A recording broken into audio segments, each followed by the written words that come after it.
This is Sheila with Conscious Conversation Central, and today is Friday, May the 31st, 2019. And we're back for a second conversation tonight with my girlfriends, my gal pals, my posse, Lisa Flamino Rush and BZ Rieger. Welcome, ladies. I know we're so lucky to have BZ for two tonight. I feel very fortunate. So we're going to talk this time. Our title is Play with Your Sense of Self. Because I only wrote down sense. So play with your sense of self. What do you see when you allow it to take a new form? Of course, when you gave us that title, I jokingly said something from the last video. Apparently, a striking silver-haired gal. So that's my new thing for a while. But I like this. Well, what do when you walk in the world, when you think of yourself, when you look at different things, when you kind of reason out a puzzle that's happening or something that you want to have a solution to, or you hear something, oftentimes people have their identity, their sense of self, how they equate their identity, and it could be, oftentimes it is external. I'm a Republican, I'm a Democrat, I'm a CEO, I'm a housewife, I'm a this, I'm a that, right? So that's my identity. And it's also the sense of self is rolled into that or totally rolled off to the side of that. So if you're looking at it in a new way, first of all, I guess one would have to play with the sense of self that they have. And how do you identify yourself? And because if something happens and you're attached to something, you're expecting something to happen, you kind of have all of your focus on that, your hopes and all that kind of stuff. You've pinned your hopes right out. Think of all these sayings that we have, right? Pinned your hopes on something. And it doesn't happen. And there's this whole kind of withdrawal or letdown or whatever. But that was only because there was on that tightrope you were walking of the attachment and all those kinds of things that has anything to bearing on it, because you are not that.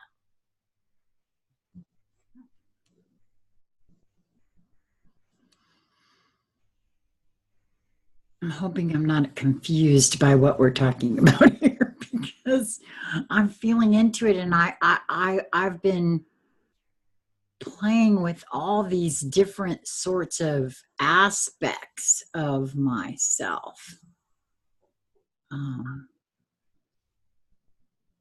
And some are completely foreign, or were at first. And the more I've felt into some of these aspects, the more I can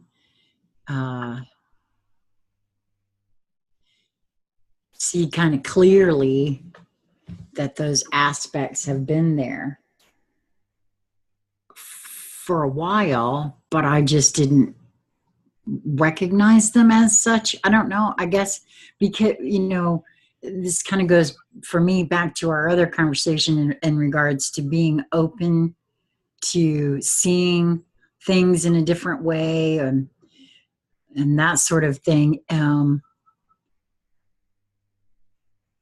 Well, you just gave by asking that and just, saying what you said, you gave a description to some extent of your current sense of self, which is vastly different from you, Sheila's current sense of self what, a year and a half, 2 years ago. Because that, you know, to play with the linear in that current Sheila's sense of self, different aspects of me. What are you talking about, man? Right? Yep. So, and then, so to bring you forward to where you just said it, well, you know, I'm getting to know different aspects of me, and they're all vastly different. So, sense of self. But yes, but your knowing, your sense of self, your identity realizes that you're multidimensional. And hey, I just, you know, I'm tuning into all these different parts. So that's a good example, with a broad aperture, of that different sense of self. And Yeah. how do you look at it? You know, how do you look at it differently? So go with that same example. So there was a Sheila who wouldn't have a clue what different aspects were, or that you could actually know them, or that they could be vastly different, or that they were all aspects of you. So from Sheila back then, you know, during this conversation, you've played with your sense of self, and what would you reveal? What would you allow to take a new form? Well, you've taken a new form. You've traveled into your multidimensional beingness, and it's taking a new form. Well, part of what you were saying earlier in regards to, you know, some of the things that one might begin, because I remember the less expanded portion of me that would have said, well, yes, I'm a mother, I'm a wife. And those two are aspects. They are. They are absolutely aspects, but visiting that, these, you know, aspects that we all start out with, and we say, oh yeah, okay, I'm a mother, I'm a daughter, I'm a secretary, whatever, and what all a person is, a grandmother, all of these things, those are, in a sense, aspects. They're rather 3D linear in some ways.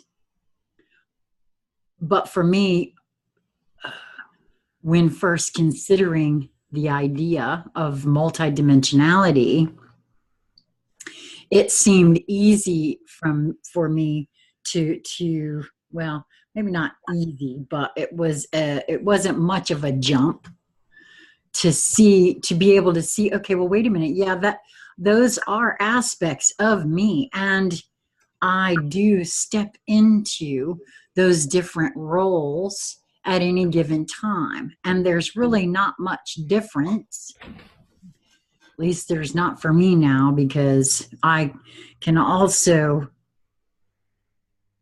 see, sense, and feel.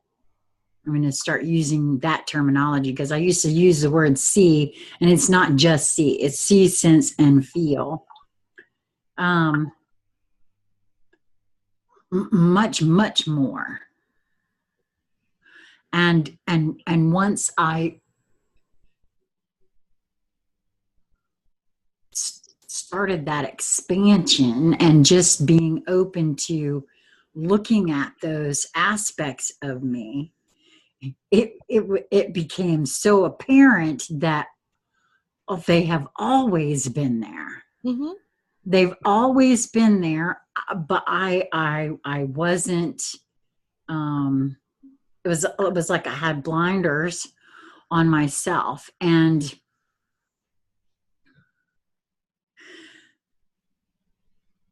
just the very act of opening myself to, again, considering a thing, which is how I started this whole entire channel. It was saying, you know, open oneself to just consider something, think about something, look at that puzzle piece in every sort of kind of way. some of it started becoming very clear. And, I mean, I'm speaking on, aspects that one might never have dreamed that they were actually real, and certainly not a 3D linear type of aspect. Let's just put it that way.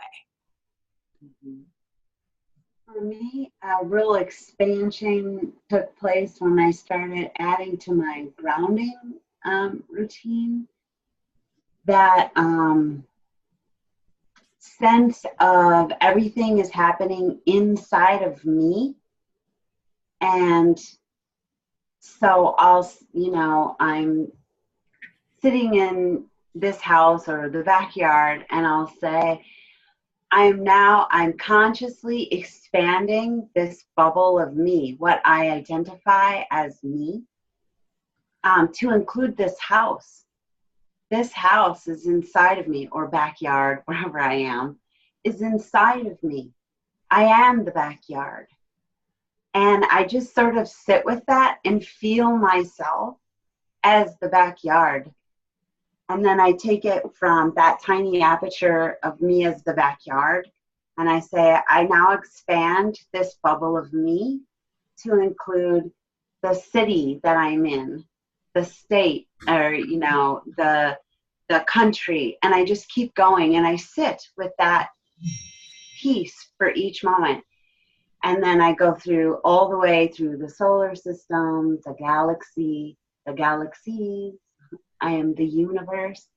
I am all universes in Source's multiverse, finishing with I am all that is, because the truth of it is just that. And what I've noticed is the transformation within me as I interact now with everything.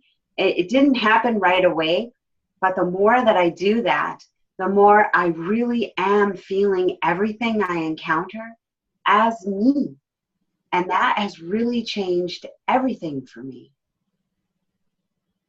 Is that a Tuesday at 5, or is that all? Well, I do a grounding, intentional start my day with a grounding. And so sometimes I'm inside and sometimes I'm outside. And the goal for me is to carry that throughout the day. And I'm holding it longer and longer. And it's changing really how I interact with absolutely everything. Mm-hmm.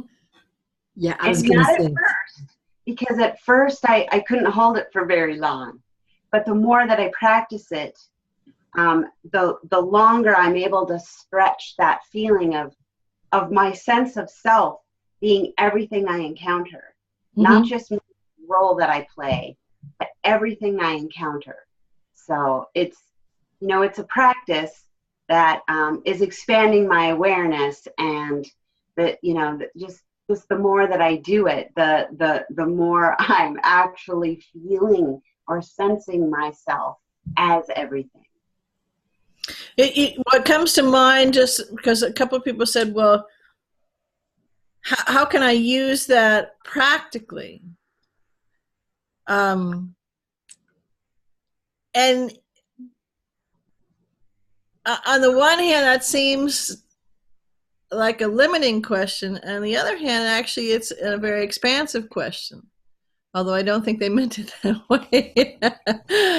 So, because for me, it gets into the conversation of that you not only are multidimensional, but you can think of yourself, think of your body and your abilities as a finely an instrument that's finely tuned, that can be a multi-directional sensory array.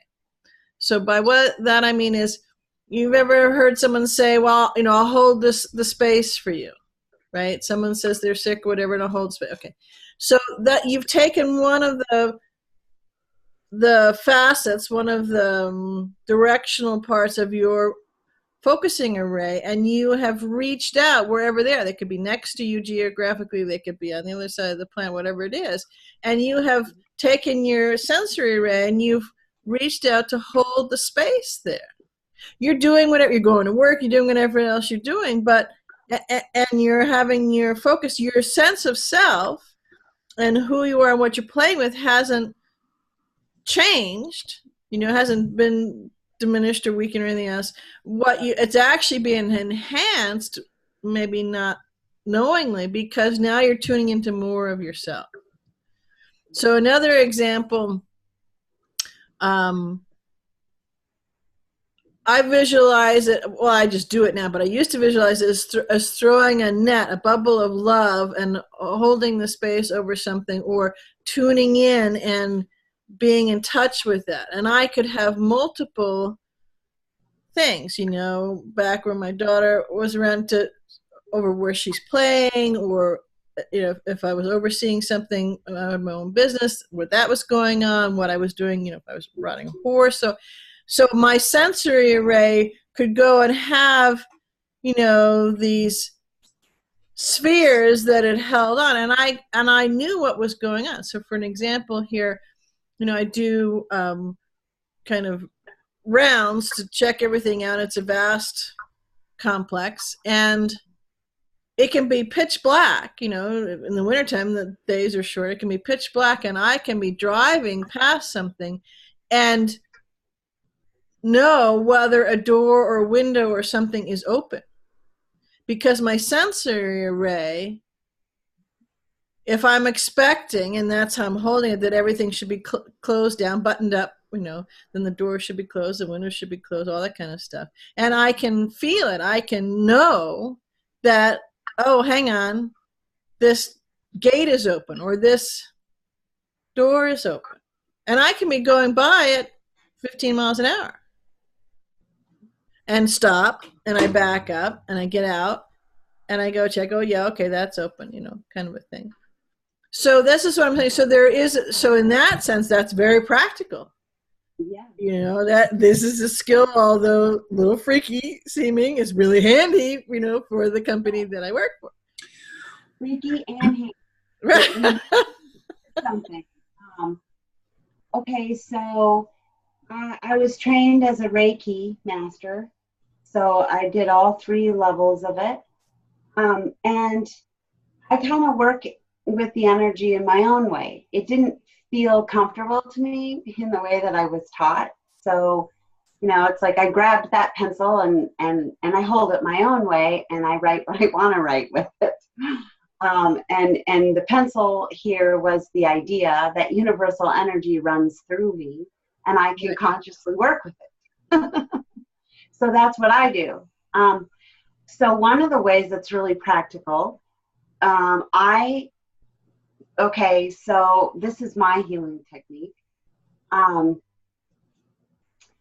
it stems from this meditation to that I am everything. And so I had the idea one night. My husband was having one of his episodes. His partial bowel obstruction was flaring, and he was headed to the hospital yet and again, and he wanted to get just a little more rest in his comfy old bed.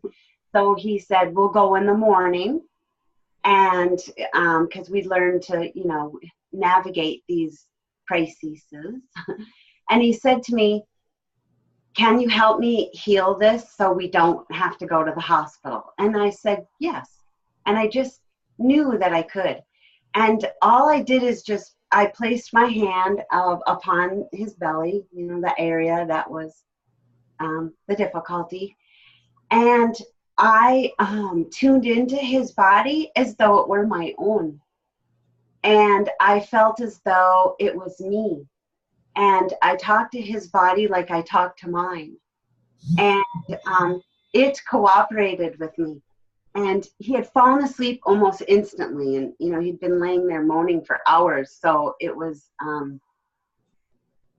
I could tell he was feeling it because he got instant relief and he went to sleep. and he slept through this, but underneath my hand, I could feel like a baby moving, right? And before that, it was bloated and taut. Like you could knock on it, like hard like a watermelon. And so all of a sudden there was all this activity, and I just was communicating with the cells like I would my own body. And I felt that the knot had released. You know, I had asked it to, and I spoke calming thoughts to it, and we just sort of had a communication. And like I said, I could feel something under my hand, and I knew that we had resolved the issue. And I thanked it and sent lots of love and crawled back into my own body and went to sleep. And by the morning, he felt good enough to go to work. And we did not go to the hospital. It took several days before he could eat again, because we knew what to do, how to handle it. But he did not go to the hospital and get a tube down his nose and into his belly and pump his stomach. So that was really, really huge. Yeah. So I think that having this on board practically has changed my life completely. Well, yeah, I just wanted to say that, you know, on the practical thing, I understand people asking that question, and you will see that one of the reasons that I like to bring it up is because when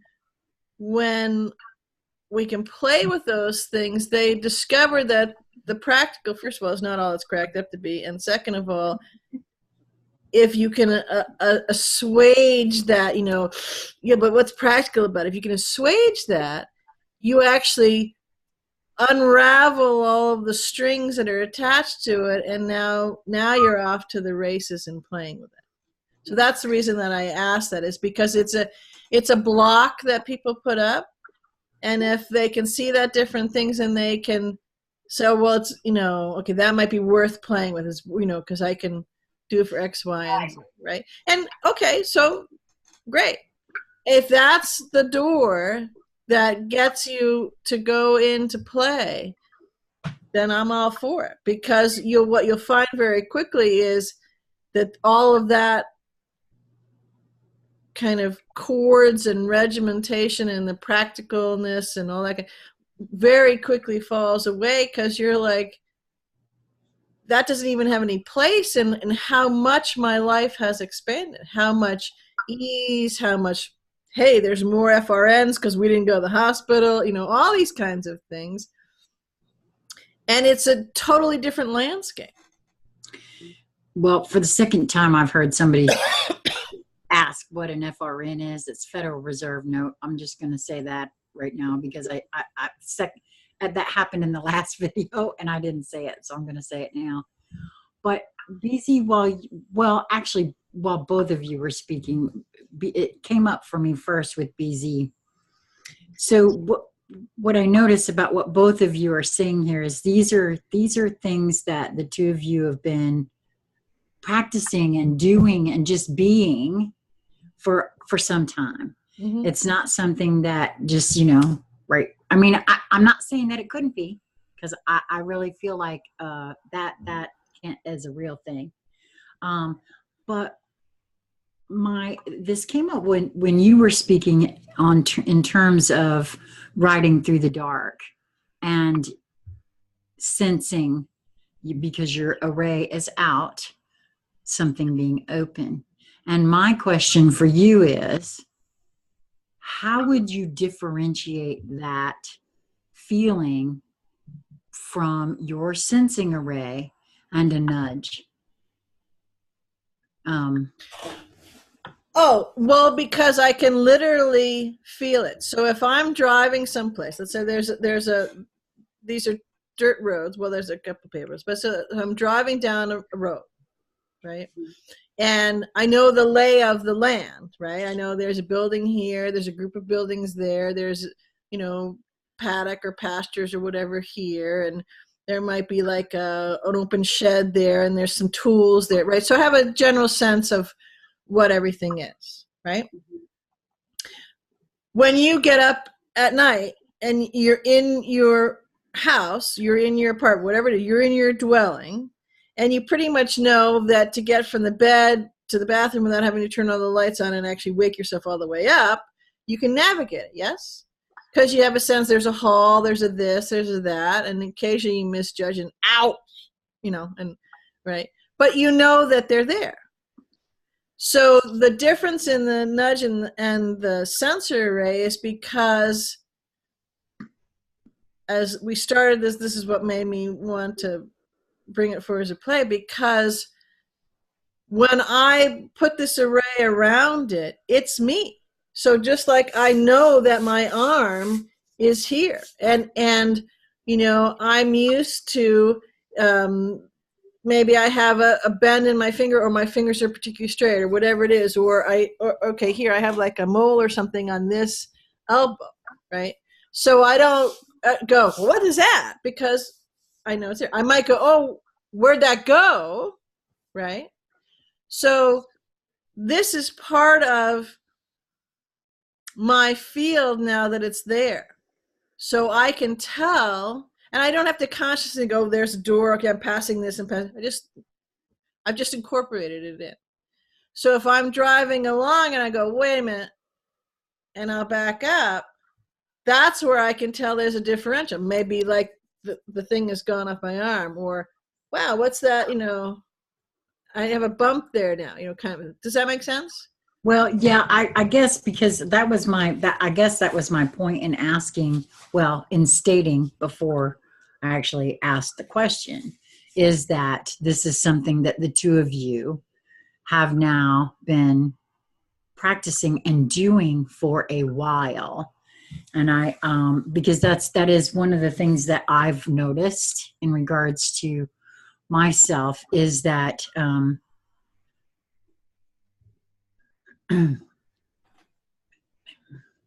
not that I like the comparing thing, because I'm getting away from that, but it's also something we all do, is compare ourselves to each other.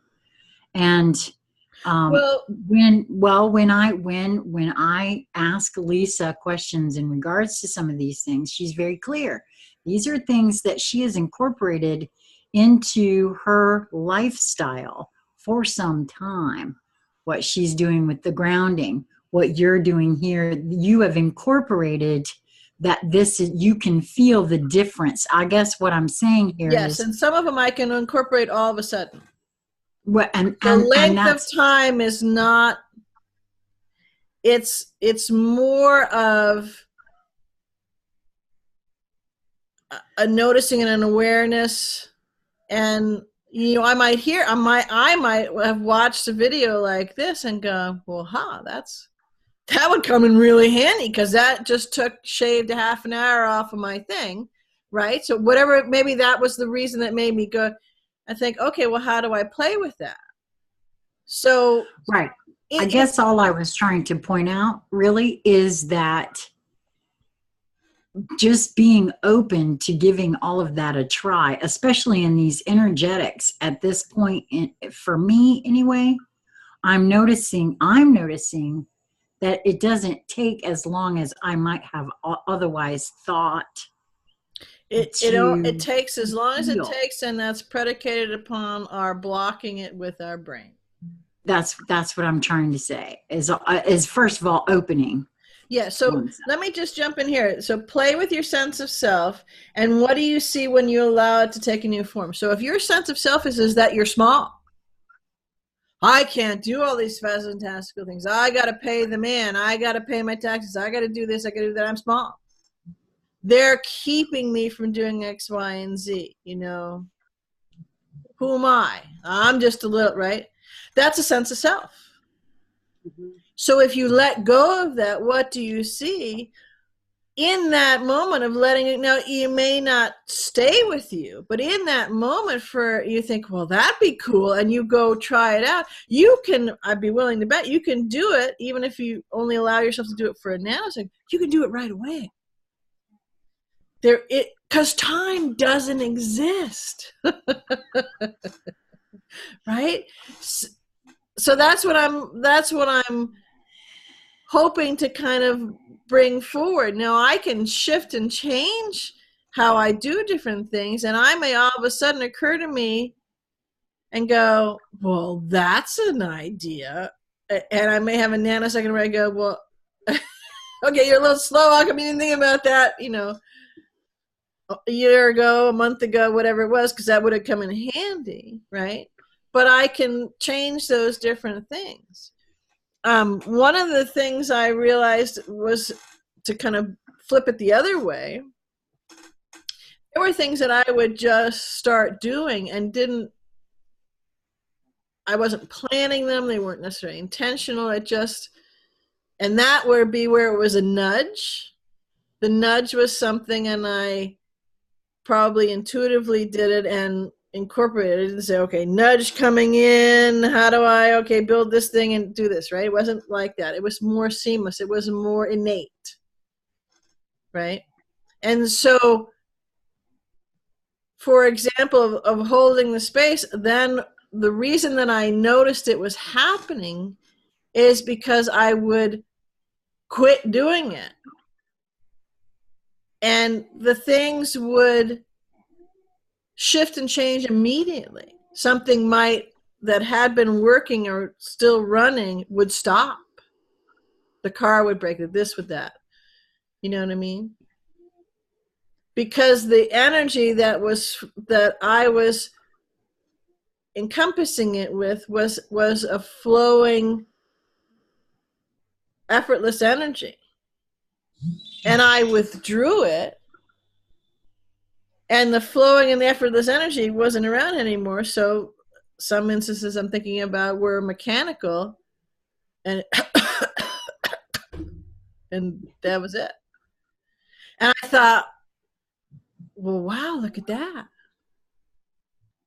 And so to back that a little further, it could have started where I was freaking out because maybe it was my car, what am I going to do with a nudge is, do X, and I just seamlessly did it, got off the freaking out about it and just did it, and it started, and I'm going along, and it's there.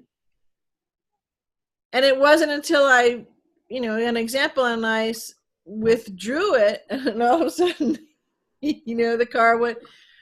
So what I'm saying is too that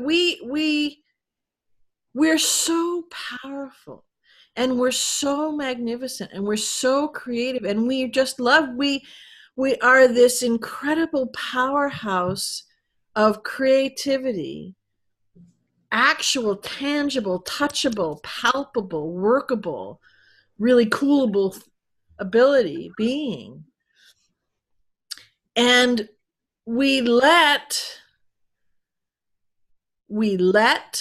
complicit in, we invest in our mind, keeping us away from that, the thems keeping us away from it, the false construct keeping away with, and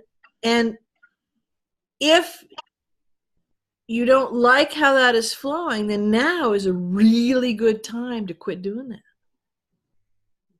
If you do, however, like how that's flowing, keep doing it, because it's going to happen faster and faster and faster and harder and firmer and, more boxed.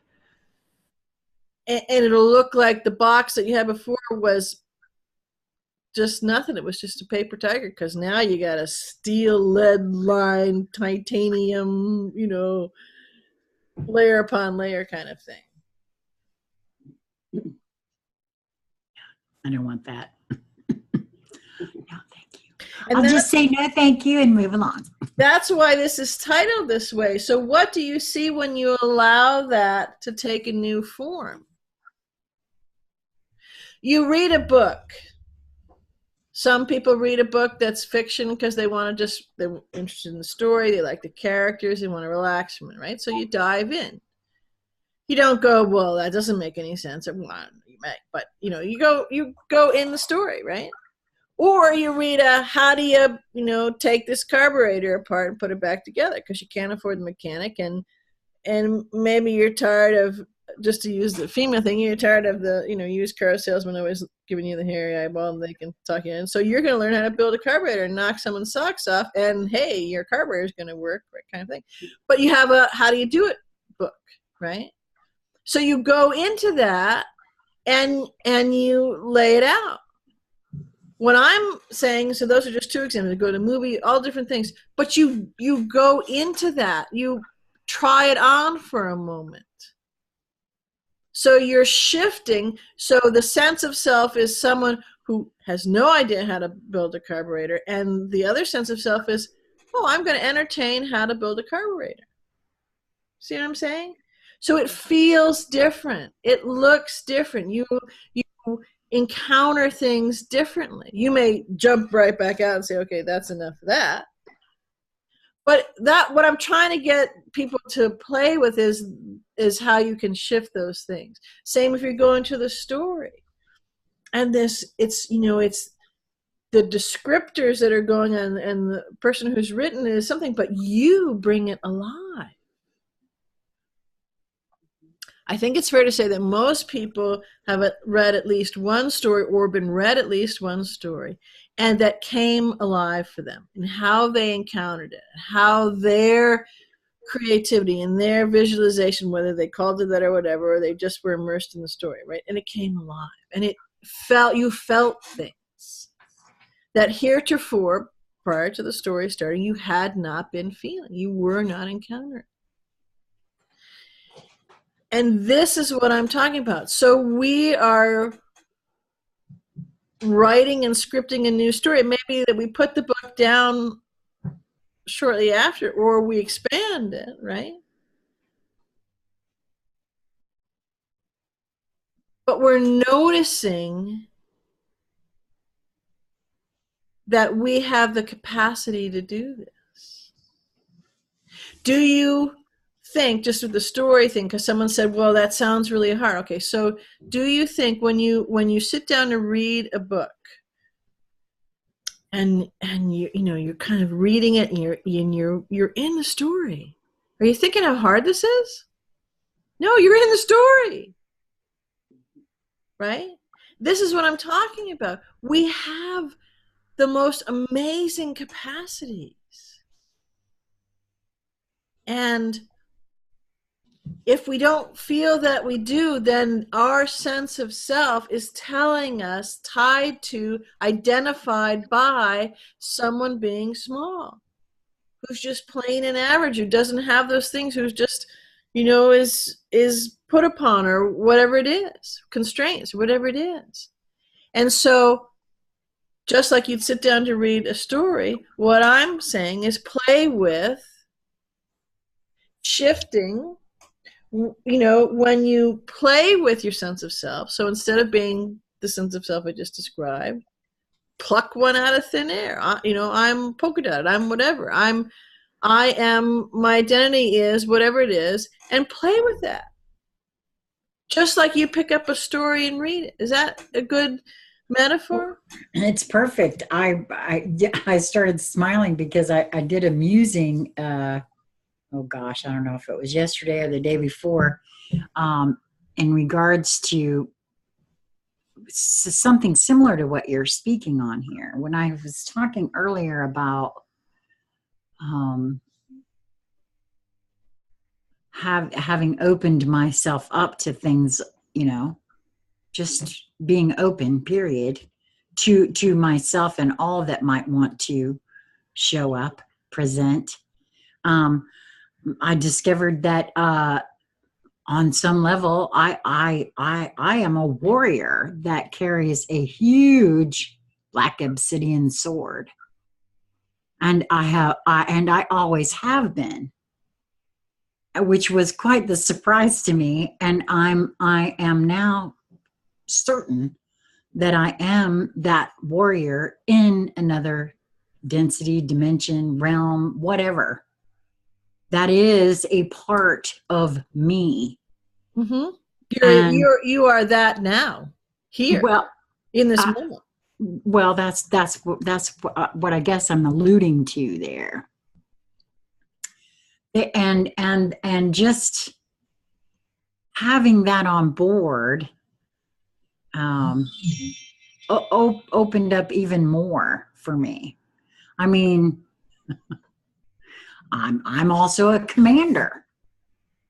which people who know me would not at all doubt that. So, I mean, so just being willing to do what you were saying, play with these things, feel into these things. It's an entirely new vista that one gets to, and I'm going to say gets to because I'm allowing myself. So it is a getting to. I enjoy it. And it makes all of what I do that much more rich in every moment.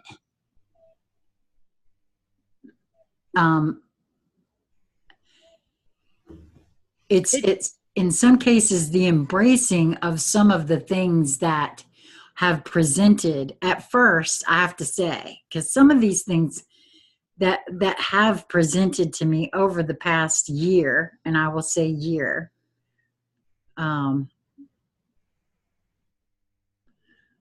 warrior actually, I think a little earlier, a little longer than a year ago, but some of the things that have presented, I was like, oh no, that's okay, wait a minute, that's a little bit much. I don't know if I can go that far, but I have to, because it's there, and I know it to be true. I know it to be so. And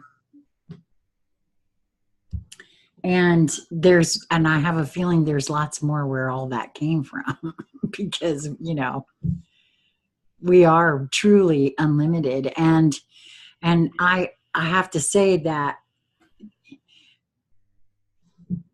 I don't know, I guess you can say it, but I don't get the logic behind it. Now when the linear analytical side of me starts kicking in, I guess you can say that we are all one, and then turn around and pretend that you're not something great and magnificent. But I don't get the logic in all of that.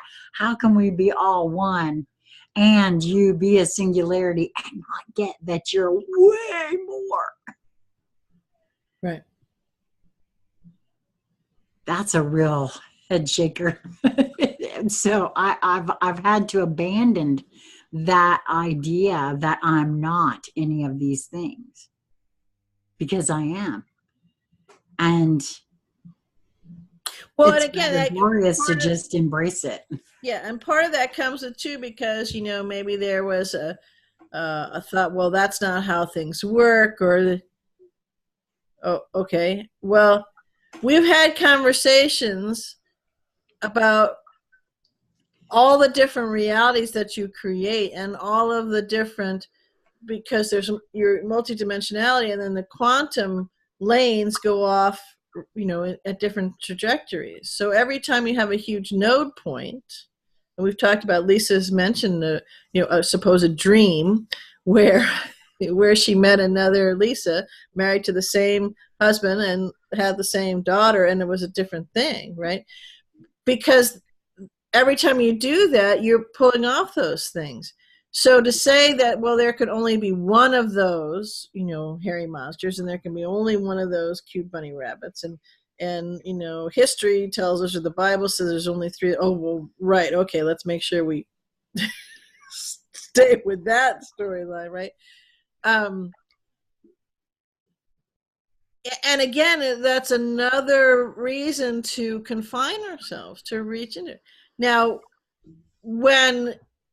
if you're looking at that and thinking, okay, well, I'm this, so you can't be that, right? Then that's actually playing small again. That's just more playing small again. So I think this is it's a really fun thing to play with. It's an incredibly valuable, think of it as a very precise tool to play with. And it's a very good example, very powerful example. People say, well, I hear talk that we have to build an earth. Well, how do we do that? I don't know how to. Well, yes, actually, you're equipped with all of these things right this minute. But when you're playing with and your identifier, your identity rudder, your persona, your the way that you look at something is small, then that's the box you've got to play in.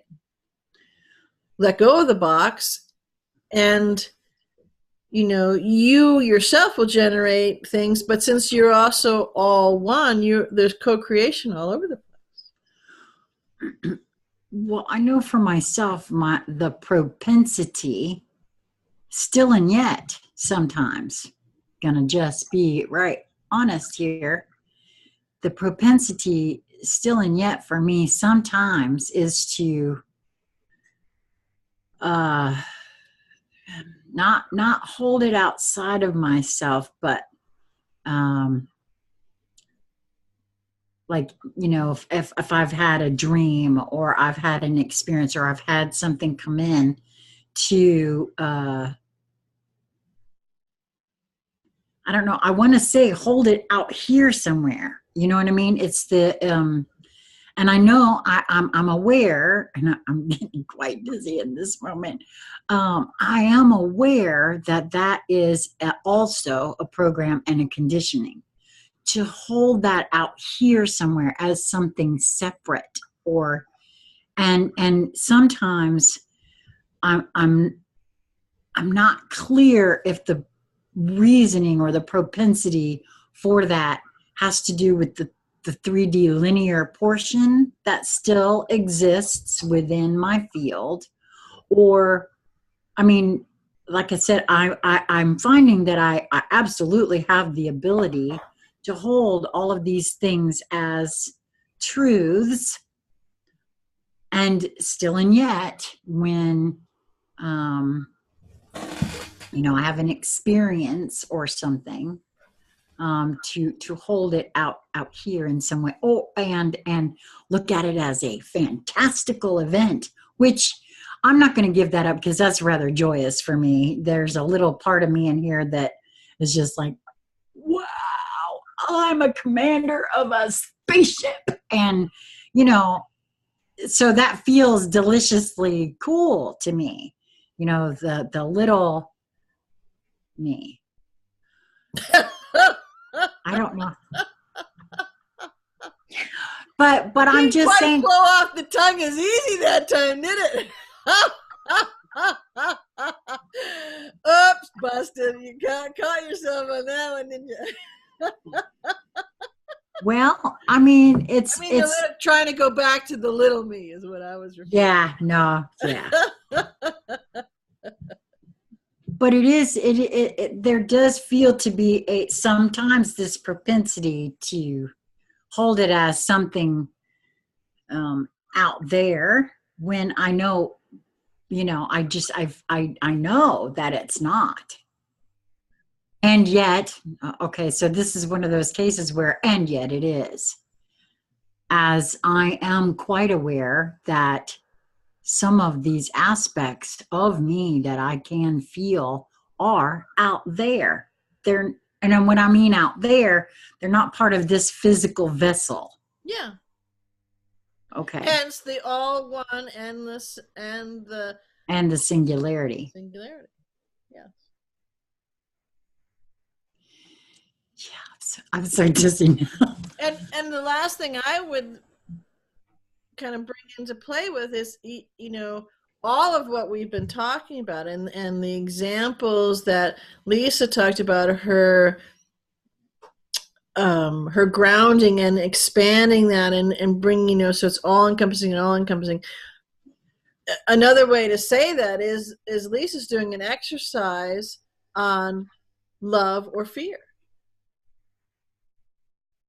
I mean, that's what she's doing, right? Because when she starts, she's quote unquote ungrounded, and that's why she wants to ground, and she wants to bring this in and have these beings be me, because, well, she's expanding, but where she stays, where she's not in those places, it's fear, because she's small and there's people outside of her and power over me and all this kind of routine cycle.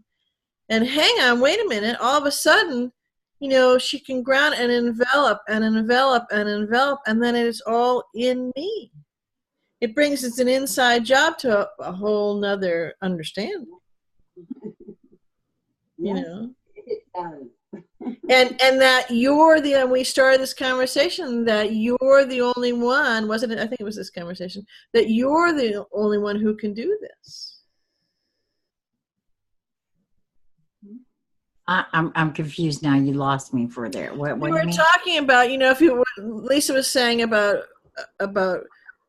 bringing this enveloping and grounding and having it all, and I said, well, if you're waiting for someone to hand this to you or do it for you, it's not going to happen. You're the one who does this for you. And so that's what I'm saying. It's all at the behest of us. It's a choosing. Yes. So we're on the planet, and the planet is raising and expanding the energies exponentially, squared infinitum every moment. And just wait, when we click from the 31st to the 1st, buckle up, baby, because, Easy. So I just heard a whole bunch of people say, what do you mean? but so on this love and the fear, when we go with that, and we can go in the space to play with that, we realize one is constriction and one is expansion. And anything the mind crops up with, well, you can't do this, or that's this, or this, or that, or the other thing, it's all fear. It's all closed heart.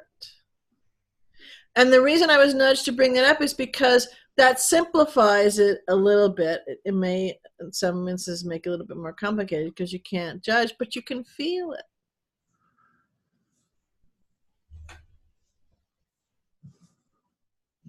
That's what the packet that came in with the title that's emphasizing is, in the simplicity's sake, is, to play with those.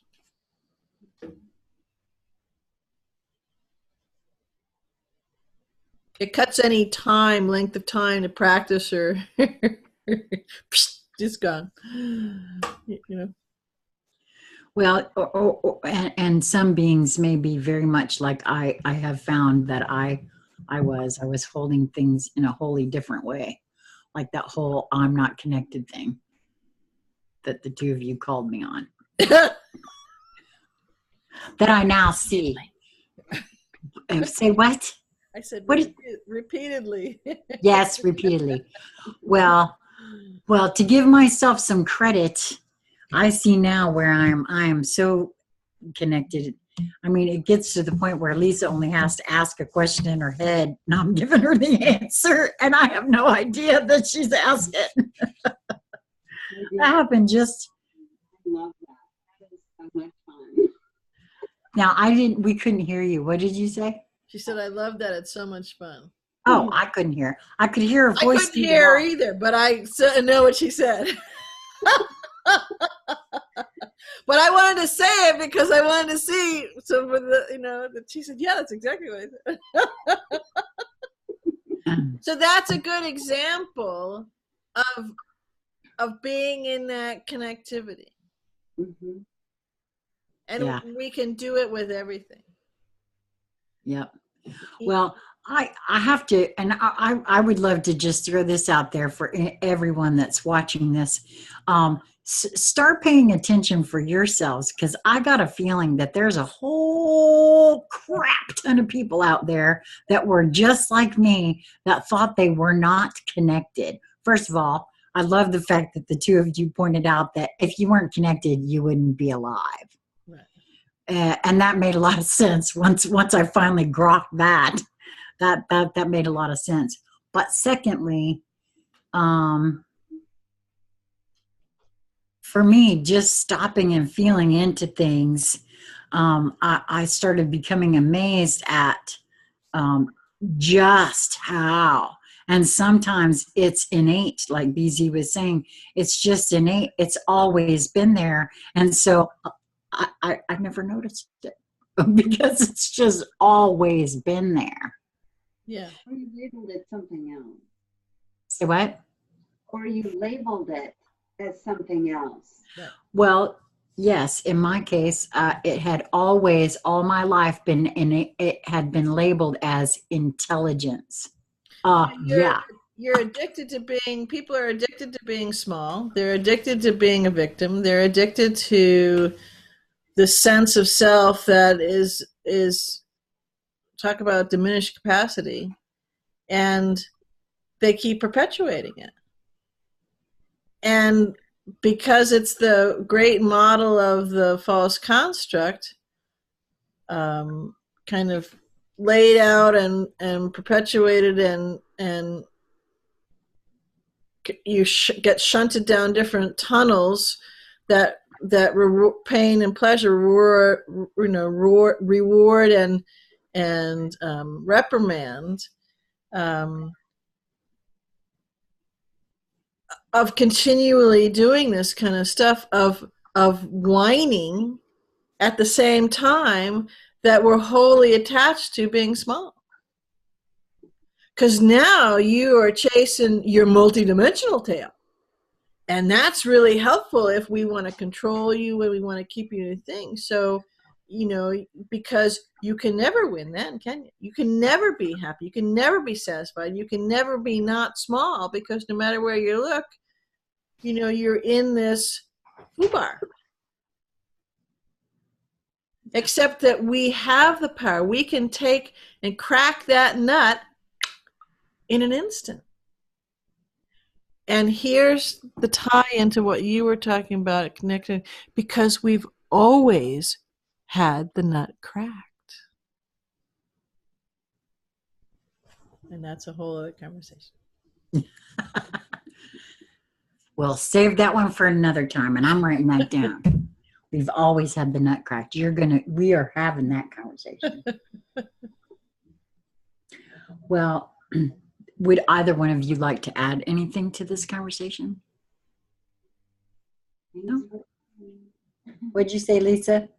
Thank you for playing. Thank you for playing. I don't know why, but I'm having trouble hearing you. Sorry. Well,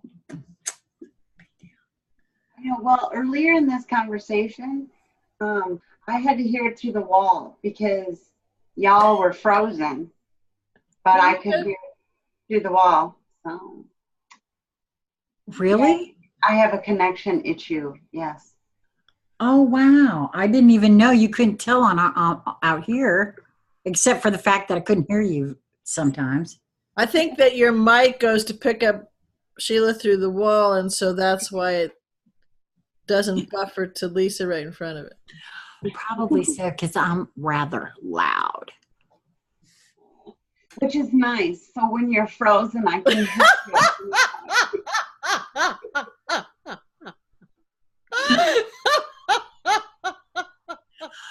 I always aim to please. Good on you.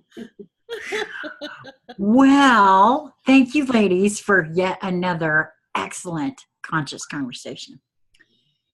And we'll have ways to get in touch with all of us in the show more section of the video. And if you're not already subscribed, please do. Make sure to like it if you did. And if you didn't, if you have to hit the unlike button, whatevs, I guess you just gotta. But, and if you want to be notified of every time we upload a video, hit that little bell icon that's right beside the subscribe button. And till next time.